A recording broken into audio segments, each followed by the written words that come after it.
Le corps du Christ en latin se dit Corpus Christi. C'est ainsi que la fête du Très Saint Sacrement est appelée dans de nombreux pays. On l'appelle aussi la fête Dieu, la fête du corps et du sang du Christ.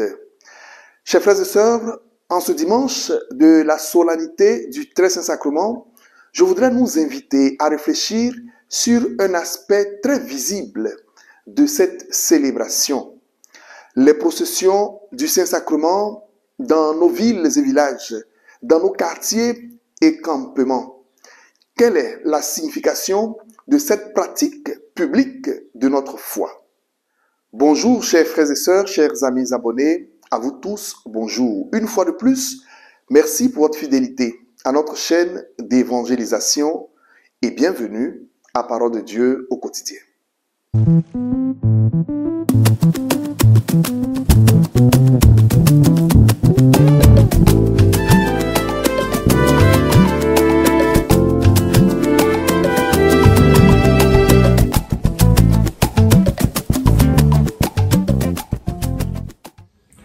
Au nom du Père et du Fils et du Saint-Esprit, Amen. Gloire au Père et au Fils et au Saint-Esprit, comme il était au commencement, maintenant et toujours, dans les siècles des siècles. Amen. Cœur sacré de Jésus, ayez pitié de nous. Cœur immaculé de Marie, priez pour nous. Nos saints anges gardiens, veillez sur nous. Nous, fidèles de l'Église catholique, ne nous limitons pas aujourd'hui à célébrer la solennité du Corpus Christi dans nos églises et dans nos sanctuaires. Poussés par un excès de gratitude, notre foi en Jésus Eucharistie se lance dans les rues pour l'adorer et affirmer au monde entier que notre Dieu s'est fait nourriture, que notre Dieu s'est fait aliment, notre Dieu s'est fait breuvage de salut. Alors, chers amis, chers frères et sœurs, qu'aucun politicien mal avisé de ce que c'est que la laïcité de l'État ne vienne nous demander de rester enfermés dans nos sacristies pour adorer Jésus Eucharistie. Aujourd'hui, Jésus, notre Dieu, Dieu Eucharistie, se rend présent dans nos rues et sur les routes de nos quartiers. Nous vous proposons aujourd'hui deux raisons essentielles pour lesquelles nous organisons les processions du Très Saint Sacrement. Premièrement, si nous ouvrons la Bible dans l'Évangile selon saint Matthieu au chapitre 10, verset 27, Jésus déclare « Ce que je vous dis dans l'obscurité, répétez-le à la lumière du jour. Et ce que l'on chuchote à votre oreille, criez-le du haut des toits. » Chers amis, chers frères et sœurs, notre foi est intimement profonde, mais nous n'en avons pas honte. Notre foi doit se vivre dans une intimité personnelle avec le Christ, mais ce n'est pas pour être caché. Notre foi doit se vivre, bien sûr, chers amis, chers frères et sœurs, dans le respect des autres, mais elle doit briller en plein jour. Je voudrais rappeler que dans les premiers siècles de l'Église, notamment aux alentours du IIe siècle, lorsque les premiers chrétiens se réunissaient pour célébrer la scène qui est appelée aujourd'hui l'Eucharistie, la messe, ils étaient accusés d'anthropophagie. Ils étaient accusés de cannibalisme, c'est-à-dire qu'ils mangeaient les hommes, ils mangeaient les gens, ils mangeaient la chair humaine. On les accusait surtout de manger la chair des enfants et de boire leur sang. Et plus tard, lorsque l'Eucharistie était conservée, surtout pour visiter les malades, et aux alentours du XIIIe siècle, il a été rendu populaire la procession du Très Saint Sacrement, nous pouvons affirmer aujourd'hui encore qui est notre Dieu. Aujourd'hui, nous pouvons avoir la fierté et la gratitude de montrer notre Dieu au monde. Voici celui que nous consommons. Voici celui que nous mangeons, celui qui est notre aliment. C'est notre Dieu qui s'est fait chair pour nous nourrir. C'est notre Dieu qui s'est fait breuvage dans son sang pour nous nourrir. C'est lui que nous consommons. Effectivement, chers amis, chers frères et sœurs, la messe est un sacrifice. Et comme dans tous les sacrifices, il y a du sang. Mais ce n'est pas le sang humain dans la Sainte Messe, c'est le sang du Christ. Comme dans tous les sacrifices, il y a une victime. Mais ce n'est pas une victime que nous avons choisie, que nous avons élue, que nous avons condamnée. C'est une victime qui s'offre à nous. C'est le Christ lui-même qui est la victime au cours de la messe.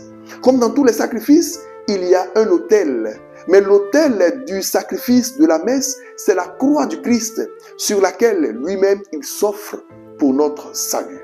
Voilà la première raison pour laquelle nous sortons pour révéler au monde entier qui est notre Dieu, Jésus Eucharistie, et pour l'adorer afin qu'il bénisse nos rues, qu'il bénisse nos routes, qu'il bénisse nos maisons.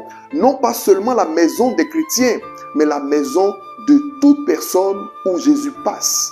Parce que le passage de Jésus dans notre vie est une source de bénédiction. Nous ne sortons pas dans cette procession du Saint-Sacrement dans un esprit d'affrontement, dans un esprit de force ou dans un esprit pour dire que nous sommes les plus nombreux. Non, bien au contraire, l'esprit de la procession du Saint-Sacrement est un esprit de paix. Parce que Christ, qui est la paix, vient à notre rencontre. C'est un esprit de fraternité. Parce que Christ, qui est l'Eucharistie, fait notre unité. Il est l'unité de la communauté chrétienne. Nous ne venons pas dans un esprit de rébellion. Nous venons dans un esprit de sanctification. Parce que Christ sort pour sanctifier nos rues, nos villes et nos villages. Deuxièmement, chers frères et sœurs, on ne peut pas permettre que la religion soit enfermée uniquement dans les espaces sacrés, comme si la société devait être organisée en dehors de la foi. Non, on ne peut pas permettre cela. La société a aussi besoin de la lumière de la foi. La société a besoin de l'amour de notre Dieu, de l'amour du Christ. La société a besoin de sa paix. La société a besoin de la logique de l'évangile. Donc, il est normal que le Christ Eucharistie sorte de nos tabernacles pour visiter nos communautés, pour visiter nos quartiers, pour visiter nos villes. Il est normal que le Christ Eucharistie vienne purifier nos carrefours. Il est normal qu'il vienne bénir nos malades. Et quand je parle de malades, le Christ ne sort pas uniquement pour les chrétiens. Le Christ sort pour tous ceux qui rencontrent son chemin. Donc, pour les malades aussi, qui ne sont pas chrétiens, qui ne partagent pas notre foi, pour eux aussi, le Christ sort. Cette fête du Très Saint Sacrement, à travers ces processions, est donc une profusion de bénédictions que Jésus voudrait répandre sur nous, sur notre environnement, sur nos pays. Lorsque nous serons en procession, chers frères et sœurs, du Très Saint Sacrement, ne prions pas uniquement pour nous. Prions également pour les frères et sœurs que nous verrons, qui seront en train de nous regarder comme des badauds. Prions pour nos quartiers, pour nos voisins qui ne partagent pas notre foi. Prions pour la paix dans nos mondes. Prions pour la sécurité des uns et des autres. Prions pour que l'amour se répande et se diffuse entre nous. C'est pour cela que Jésus sort et c'est pour cela que le prêtre tiendra l'ostensoir qui contient Jésus Eucharistie pour nous bénir et bénir nos quartiers, nos villes, notre environnement. Voici, frères et sœurs, les deux raisons essentielles pour lesquelles nous organisons la procession du Très Saint Sacrement à travers nos quartiers. Premièrement, nous devons évangéliser et montrer clairement du doigt qui est notre Dieu, Jésus Eucharistie. C'est lui que nous venons adorer les dimanches à l'église. C'est lui qui se donne à nous en nourriture à travers son corps et son sang. Ensuite, notre foi ne doit pas seulement rester enfermée dans sa dimension personnelle. Bien sûr, sur la base du respect, nous devons la révéler au monde. Nous devons montrer Jésus au monde. Nous devons évangéliser notre société et surtout lui faire bénéficier des bénédictions que nous recevons à vivre réellement notre foi. Chers frères et sœurs, chers amis abonnés, avant de conclure, ce dimanche, nous célébrons effectivement la présence réelle et véritable de Jésus dans la Sainte Hostie. Sa présence permanente et efficace. sa présence débordante de paix et de bénédiction pour chacun de nous et pour le monde.